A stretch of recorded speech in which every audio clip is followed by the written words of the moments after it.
नमस्कार, मी जानवी सावंत. गुरुकिल्ली यशाची मध्ये आपलं स्वागत आहे.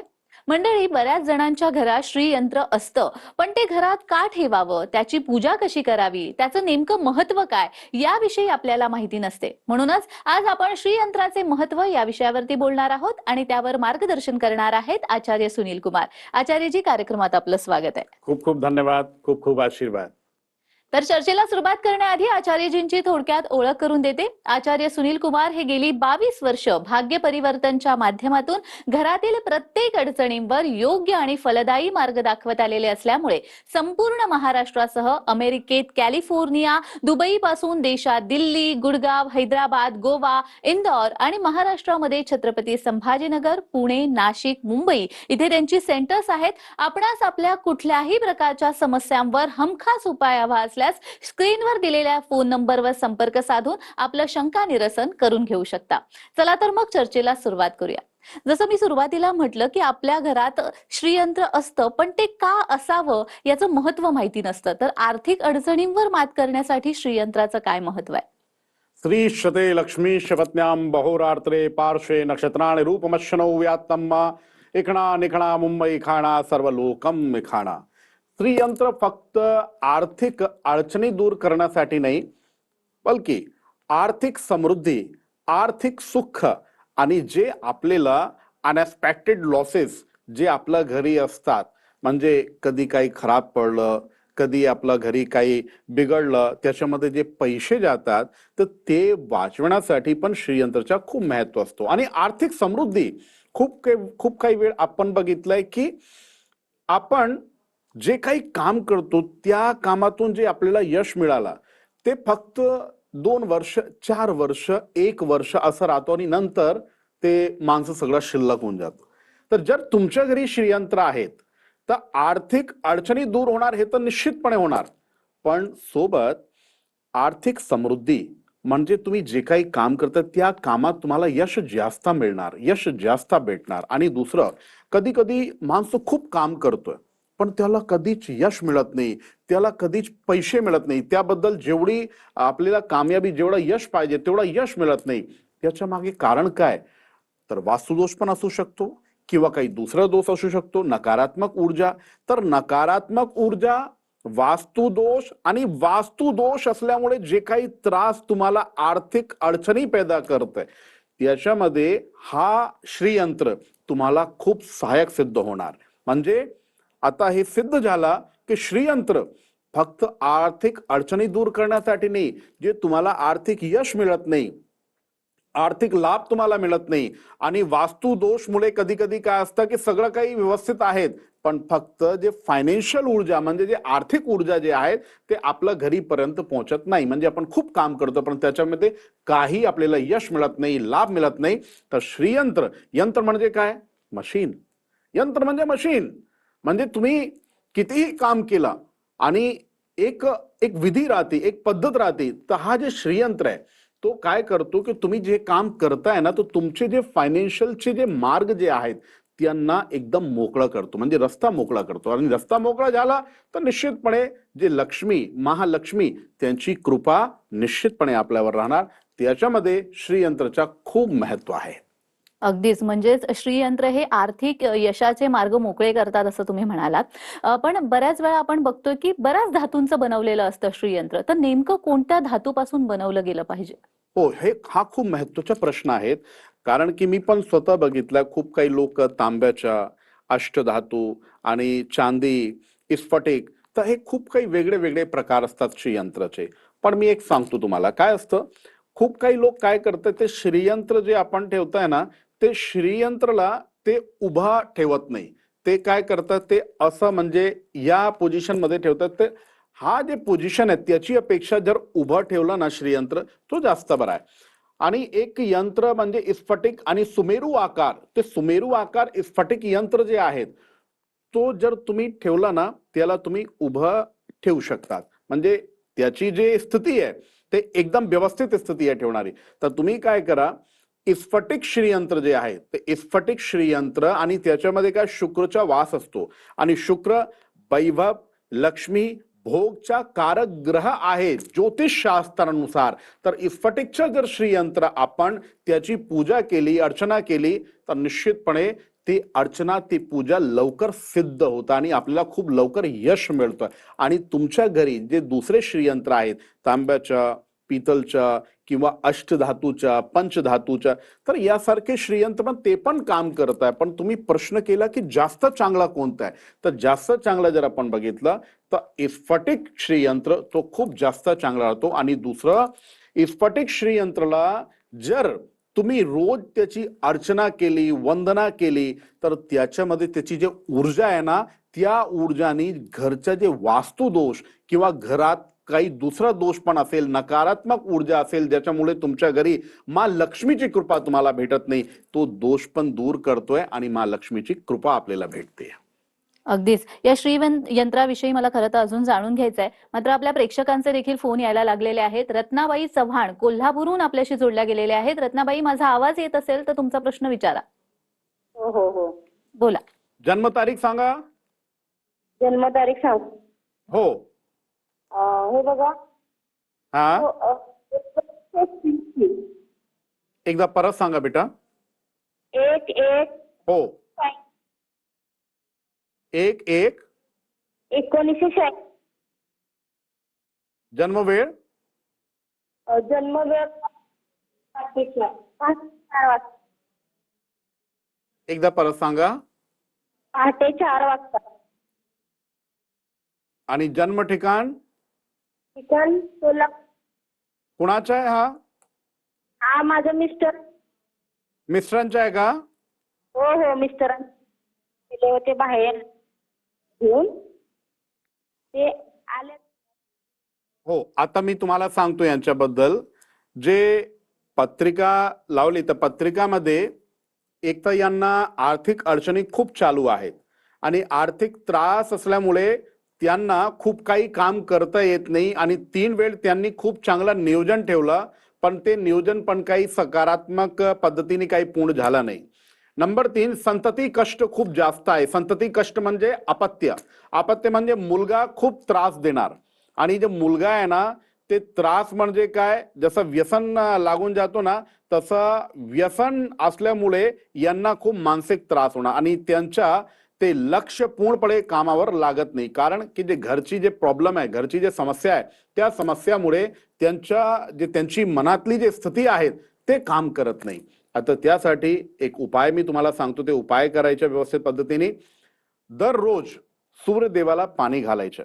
नंबर 2, दर पौर्णिमेला 1.25 किलो तांदूळ घ्या आणि आपला संकल्प असा ठेवायचा तुम्हाला, आणि जे मनात जे काही आहे, तुमची जे काही अडचणी, प्रॉब्लेम, परेशानी जे काही आहेत, ते तुम्ही असा संकल्प ठेवा आणि फिरून आणि पाणी खाली हे करून घ्या.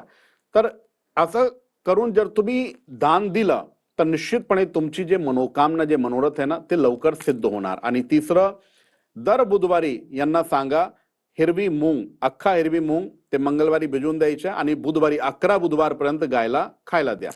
हे 3 उपाय केल्यानंतर यांची अडचणी खूप लवकर एकदम हे होणार आणि काहीही काळजी करू नका. आता आर्थिक स्थिती पण ते आता फरवरी महिना जे येणार, तर फरवरी पासून आर्थिक स्थितीमध्ये पण त्यांना खूप यश मिळणार. खूप खूप आशीर्वाद तुम्हाला.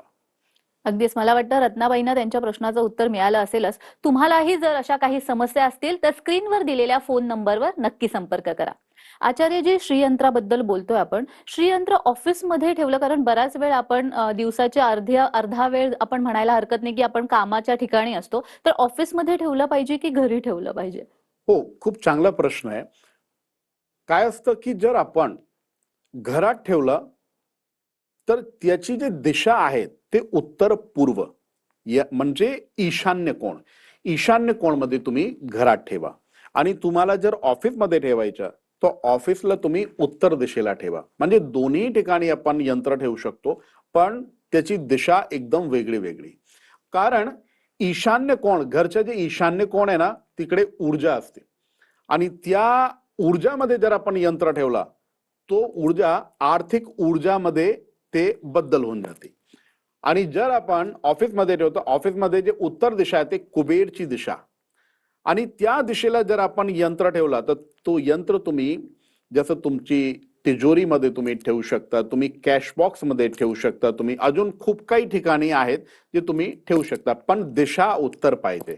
आणि तिथे पण जर तुम्ही मंदिर वगैरे तुम्ही जर लावलेलं आहे तर मंदिरमध्ये ठेवू शकता. पण कारण काय, मंदिरमध्ये जेव्हा आपण यंत्र ठेवतो आणि जर तुम्ही ऑफिसमध्ये ठेवता तर काय असतं की तो यंत्र त्याच्या मुख म्हणजे त्याचं तोंड जर बाहेर जर झालं तर तो बरोबर नाहीये. तर काय करायचं, तुम्ही उत्तर दिशेला ठेवा, पण जर कॅश बॉक्स आणि तिजोरीमध्ये जर ठेवला तर जास्त बरं आहे. अगदीच. आतापर्यंत आपल्याला श्रीयंत्राचं महत्व काय, कोणत्या धातूपासून ते बनवलं गेलं पाहिजे किंवा ते कोणत्या दिशेला असलं पाहिजे याविषयी तुम्ही माहिती सांगितलं. पण महत्वाचा प्रश्न तो म्हणजे जेव्हा श्रीयंत्राची पूजा करत असतो तेव्हा कोणत्या कोणत्या गोष्टीचा लक्षात ठेवल्या पाहिजेत? हो, हा खूप महत्वाचा प्रश्न, कारण की खूप काही लोक श्रीयंत्राची रोज पूजा करत आहे आणि श्रीयंत्राच्या वेगळी वेगळी पद्धतीने त्यांची प्रतिष्ठा वगैरे खूप काही विषय लोक हे करतात, पण त्यांना असं वाटतं की आम्हाला काही फायदा नाही झाला, आम्हाला काही यश मिळत नाही. एक लक्षात घ्या, तुम्ही तुम्ही रोज पूजा करता बरोबर आहे, पण श्रीयंत्राचा रोज अभिषेक केला पाहिजे. जर तुम्ही रोज अभिषेक नाही केला ना त्याचा काहीही अर्थ नाही आहे. यंत्र म्हणजे त्याची पूर्ण विधीनुसार तुम्ही पूजा करा. जर तुम्हाला पूर्ण लाभ घ्यायचे ना तर पूर्ण विधीनुसार तुम्ही त्याची अर्चना करा.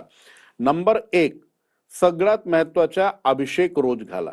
नंबर 2, त्याच्यावर कुमकुम रोज अर्पित करा. नंबर 3, अक्षत रोज अर्पित केले पाहिजे. आणि नंबर 4 जे खूप महत्वाचे श्रीयंत्र आहे ना, तर श्रीयंत्र म्हणजे हा एक पैशाचा एक स्रोत साधन.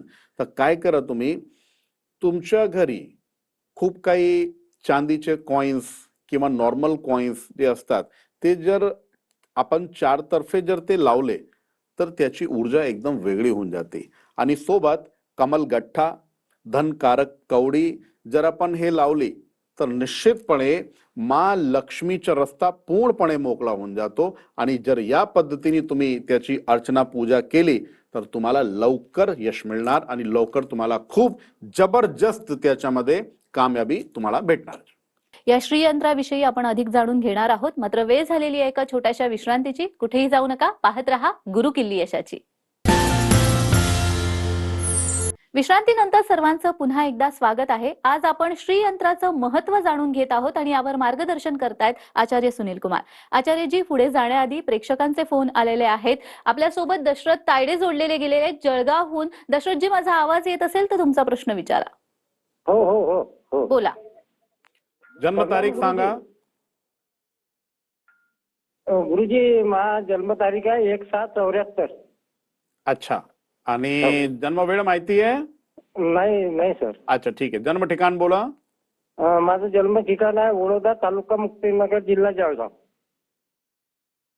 ते खूप संघर्ष करताय तुम्ही, म्हणजे आजच्या 15 वर्षापूर्वी जे संघर्ष आयुष्यात होता तसंच संघर्ष आज पण करताय. आणि दुसरा वडिलोपार्जित काहीच नाहीये. जे काही तुम्हाला करायचे ते स्वतः करावा लागेल. आणि खूप मेहनत करून तुम्ही खूप पैसे इत्यादी कमवताय, पैसे पण येतात, पण पैसे टिकत नाही. घरात पैसे टिकताय का? नाही नाही, 100% खरं आहे गुरुजी. 100% खरं आहे. म्हणजे घरात पैसे टिकत नाही, हातात पैसे राहत नाही. आणि नंबर 2, जे आपले नातेवाईक आहे ना त्यांच्याकडनं पण तुम्हाला 2दा पहिले पण धोका झालेला आहे आणि याच्या पुढेही धोका मिळणार. म्हणून जास्त विश्वास ठेवायचा नाही.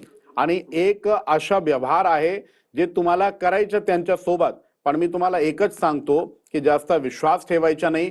काम छोटं करा, पण असं करा की तुमच्या सोबत काही धोका नाही झाला पाहिजे. ठीक आहे ना, समजला ना तुम्हाला? हो हो हो सर. तर काम तुम्ही स्वतः म्हणजे स्वतः करा, कोणाच्या वरही तुम्ही विश्वास ठेवू नका. आणि आज जे पैसे घरात राहत नाही आणि लोक तुम्हाला जे लवकर विश्वासमध्ये जे घेताय ना त्यासाठी तुम्हाला एक उपाय सांगतो. नंबर 1, तुम्ही शनिवारी शमीपत्र माहिती आहे? शमीपत्र माहिती आहे तुम्हाला? शमीपत्र, हो हो हो गुरुजी. ते हो शमीपत्र आपल्याला दर शनिवारी महादेवच्या पिंडवर आपल्याला चढवायचे आणि मंत्र बोलायचा. ओम त्र्यंबकम यजामहे सुगंधिम पुष्टिवर्धनम उर्वारुक्मी बंधनात मृत्योर्मुक्षीय मामृतात, हा मंत्र बोलायचा. ठीक आहे. आणि नंबर 2, एक सफेद पुष्प घ्या आणि सफेद पुष्प पण तुम्हाला चढवायचे आणि एक मंत्र सांगतो तुम्हाला, ते तुमच्याकडे पैसे खूप चांगली पद्धतीने राहणार. तर मंत्र बोलायचे तुम्हाला, ओम श्रेय नमः. खूप छोटासा मंत्र आहे. हा बर. श्रीयंत्रचा खूप चांगला मंत्र, म्हणजे आज प्रोग्राम पण या विषयावर आहेत आणि ओम श्रेयी नमः खूप छोटा मंत्र आहे, ठीक आहे, तुम्हाला लक्षात पण राहणार. तर हा मंत्र बोलून मग तुम्ही सफेद फूल चढवा, तुमच्याकडे पैसे पण राहणार. आणि नंबर 3, एक काम करू नका, तुम्ही आजपर्यंत ज्या लोकांना पैसे दिले ना तिथे तुमचे संबंध बिघडले बिघडले की नाही? हो हो हो हो. तर पैसे कुणालाही द्यायचे नाही, ठीक आहे. जर कुणाला गरज पडली तर तुम्ही मनात एक विचार ठेवा की मला अपेक्षा ठेवायच्या नाही.